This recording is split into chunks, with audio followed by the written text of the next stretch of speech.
Assalomu alaykum aziz obunachilar. XMG pagirchigimiz oldiga kelganmiz. Buni beli luft bo'lgan. Yurganda, yuk ortganda tepa pastga urib bergan, luft bo'lgan.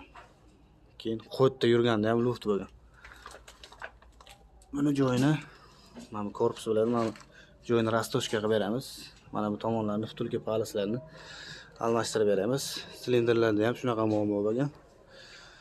Mana bu belidagi palas bu 3 xil razmerda bo'ladi. XMG ekskavator mana shu pagirchida 1.8 kubaliklarda shunaqa 3 xil razmerda palas chiqadi.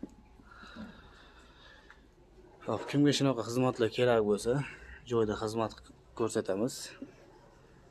Servisimiz joyida ham servisda xizmat ko'rsatadi. Bemalol aloqa chiqishingiz mumkin.